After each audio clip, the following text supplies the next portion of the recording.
Some say she loved this goat, by Nicholas Leonard. Read by Naya Nomikou. There is a goat who's been in my family for generations, and I get a little sad looking at him sometimes. My great-great-great-grandfather, Enoch Leonard, who by blood was less Irish than I am, grew up hearing that the same exact goat had been in the Leonard family for generations as well. He's only notable because he used the goat as a sideshow attraction. You can imagine a more handsome version of me, or a less handsome version of me, waving around a cane he didn't need in the air, barking out in a transatlantic accent, "Ladies and gentlemen, step right up to get a glimpse of the goat a Greek goddess loved." Imagine a tabby farm child in overalls stepping up and spitting, "Why, mister, that's just a goat. Only a New Hampshire farmer could love him."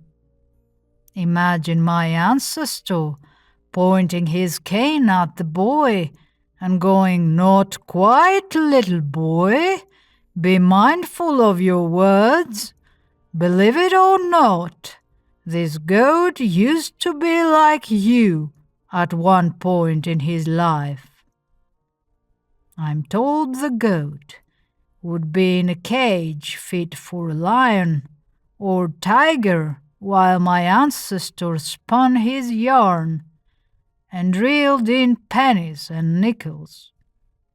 If it's true that it was the same goat I grew up with, then it was a white goat with a little tan beard and curly horns.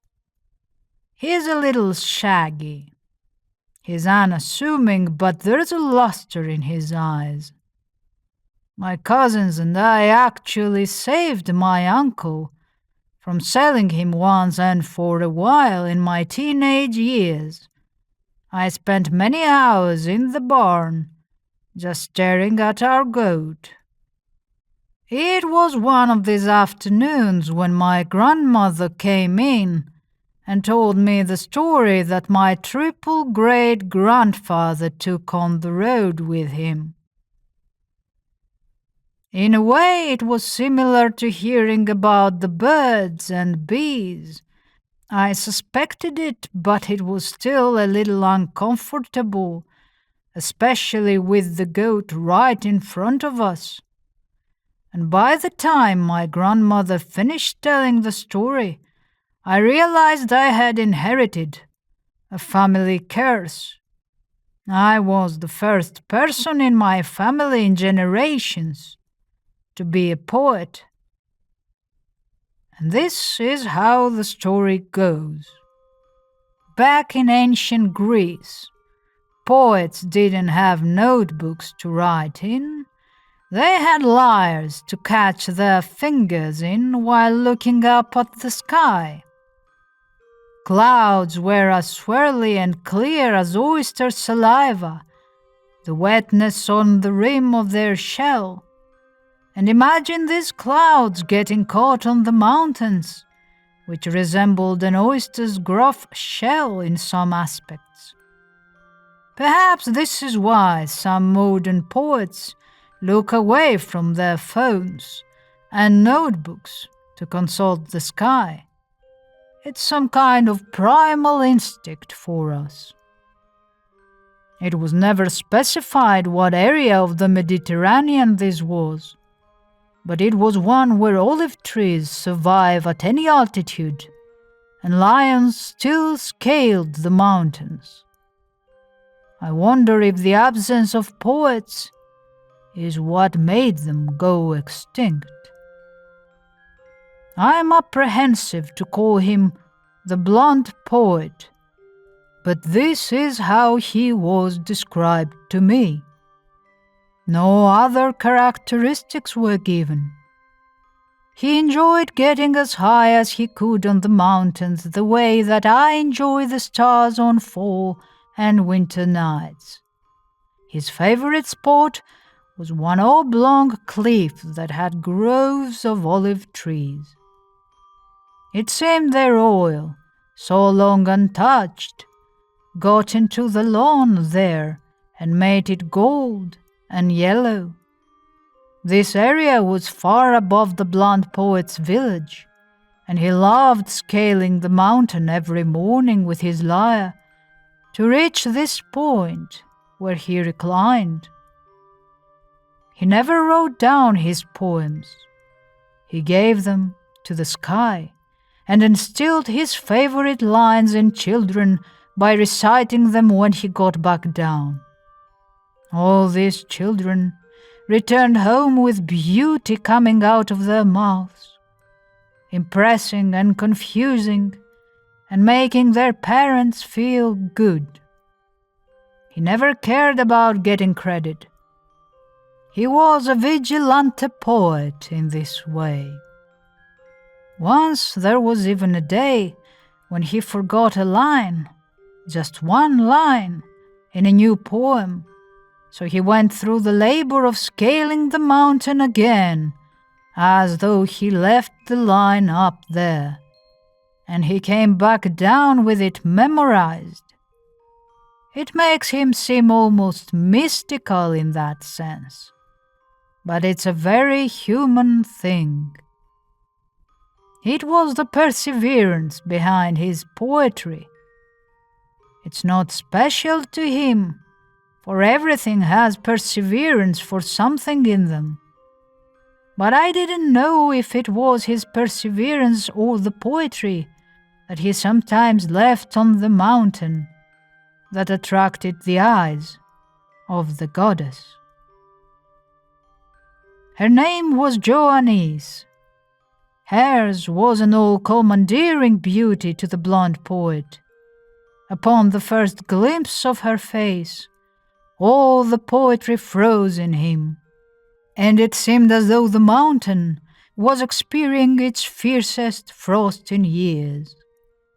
She touched his face, her hand warm with heaven, and she felt the goosebumps on his jaw. She saw the way she had stalled all thought in his eyes, and she saw that it would be a wonderful fruit to farm. She touched his face for too long, to the point where he became weak. His first thought was that she was a harpy, but he was too breathless to descend the mountain immediately. He would have rather faced a mountain lion than her, because he knew he would lose at her beauty. Her face, it learned the instrument of his heart so well, because she had listened to him for so long. And now she was touching his cheek, in a way playing his heart, in a way mastering it. And when he realized she wasn't there to hurt him, he let all his weight go into his jaw, and he dropped his face in her hand. His body lost its tension. She gained even more power over him. What were her features? Her eyes were as proud as an eagle's outstretched wings. It gave her face a gliding aspect. Her lips were simple, but no sculpture could have captured the juxtaposition in color between her lips and face, for they were the color that wouldn't come to earth for 2,000 years. Some color close to starburst candy. Her hair was long and smooth and milk chocolate color. She was the goddess of something that wouldn't exist for 2,000 years. Joannis was the goddess of film. and spent her days trying to imagine the figures on vases move in animation. But when she heard the poet on the mountain, her impatient anxiousness for Hollywood was poked. This blonde poet didn't have a capacity for storytelling, but a capacity for creating scenes that would have created a good movie if put all together.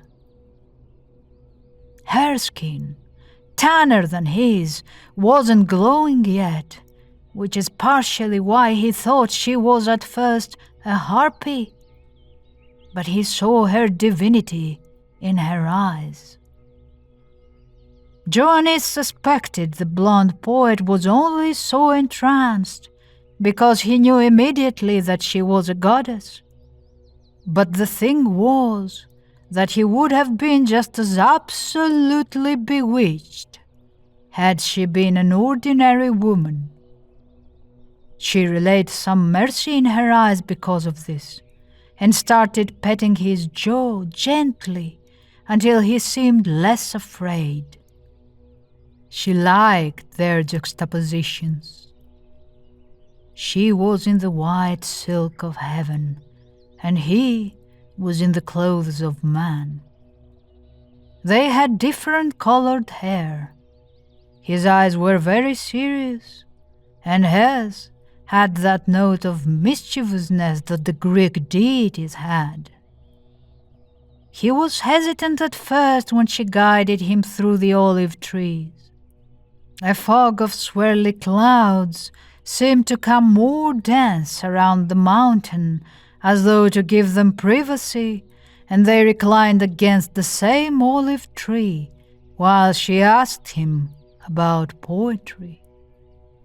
The tree was skinny, not big enough for both their backs, so they had to scrunch together to share it, and she clung to him the way that Venus removed Adonis from his horse. She liked how shy he sounded at first. Was he in disbelief? She wanted him to show her how to be that shy. He had a slight tremor in his body, which made her hug him tighter. It was cold up there, so she exuded her heart and made him warm. She didn't tell him who or what she was until he said he had to go back home.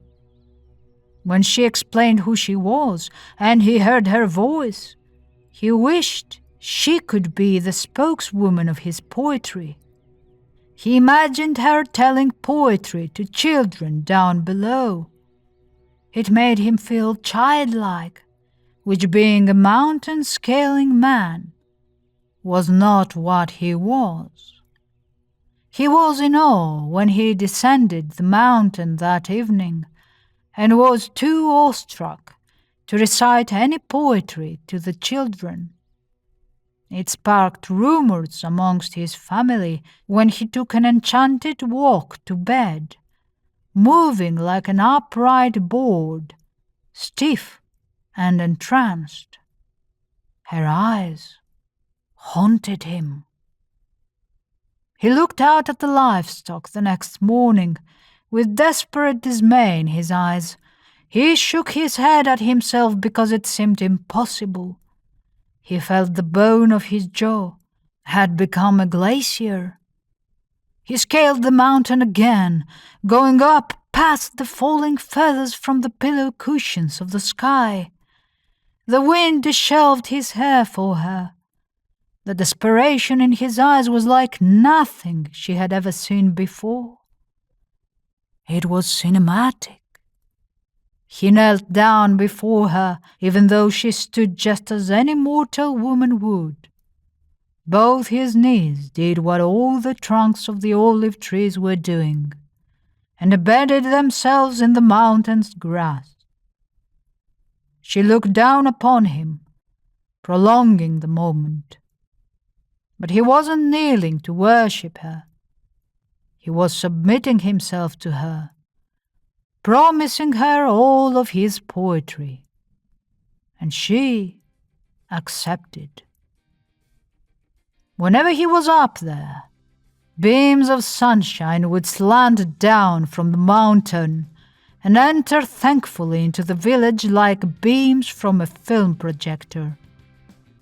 But these never flickered.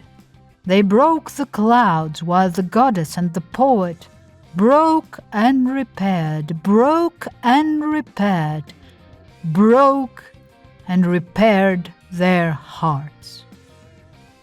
But they came to love each other's company so much that he turned into a goat. It wasn't quick and spontaneous, but it was a gradual process that they ignored. It was not alarming at first. They posed that it was just the symptoms of the love between a mortal and a goddess. Her divine love was so unfamiliar to him that it manifested itself in new and austere characteristics. They were reclining at their olive trees, where he searched for poetry in her hair, and she searched for the Arctic in his face. This was when the two buds appeared on his forehead, two bony buds that budded out of the skin. She watched how his hair came down on them. His poetry improved. He made her feel mortal. She was getting to experience what it felt like to be a human in love. Why, the horns were just appearing to balance out their difference in mystical weight. They played. They chased each other with never fear of falling. The olive trees became a kind of blissful back rooms, so liminal, so familiar.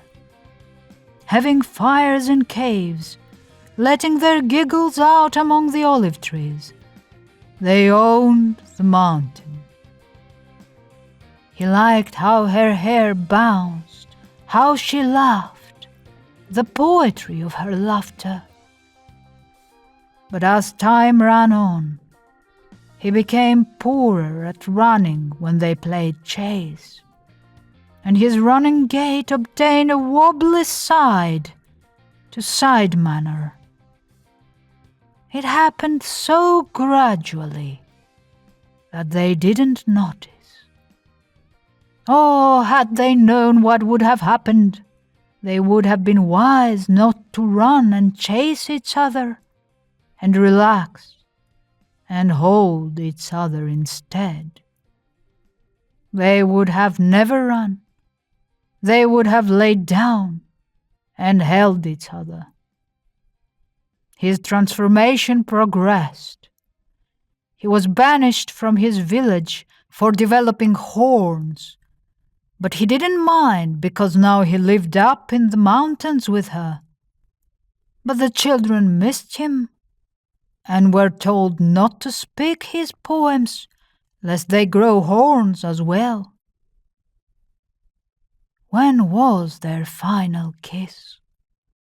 How cloudy and sunny was the sky, the atrium of earth. It was not a pretty sight that morning, when she woke up and found her boy kicking the grass, one leg a human leg, and the other a hooved, fairy white limb of a mountain goat. She was aghast.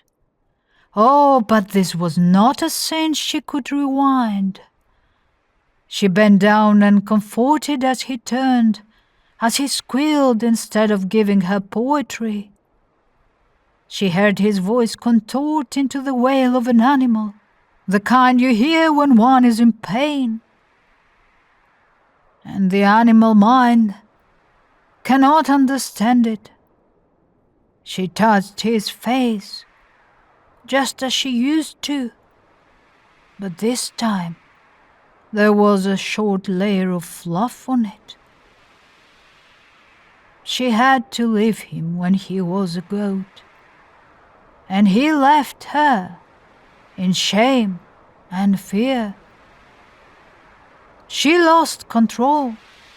She was so heartbroken and horrified that she accidentally caused a storm to develop on the mountain, which went down into the village and caused mayhem. It is said that a member of the poet's family recognized him as a goat and took him in. He had been walking around in the wreck of the village after the storm. What a thing it was! It's unknown if it was an uncle or brother, but it was certain that it was a man. For some reason, the goat never died. He always seemed to be the most sad and thoughtful goat in the bunch. He was passed down generations, even brought across the Atlantic sometime in the 1870s, before the Leonards lost their Spaniard heritage into an Irish one. It was my 4 times great-grandfather who crossed the Atlantic with the goat. He slept with the goat down below and reveled on deck with the goat every sunrise and sunset. And then the goat was turned into a carnival attraction by my scrappy 3 times great-grandfather. But despite being exploited by him, my triple great-grandfather set aside a Nickelodeon fund for the goat. In the early 1910s, the goat would trot to the theater with a nickel in his teeth and would be let in to watch Charlie Chaplin and Buster Keaton, his favorites. But the goat's favorite movie was said to be A Fool There Was by Theda Bara. He went and saw that one as many times as it played. I look at this goat sometimes and I feel very sad. He is not a mean goat. He is indifferent, but peaceful like an old man. I wrote poems for Joannis and mailed them to the mountains in the Mediterranean and said they were by him. But she hasn't responded yet. And I think about what my grandmother says my triple great-grandfather used to say at the carnivals and freak shows. Some say she loved this goat.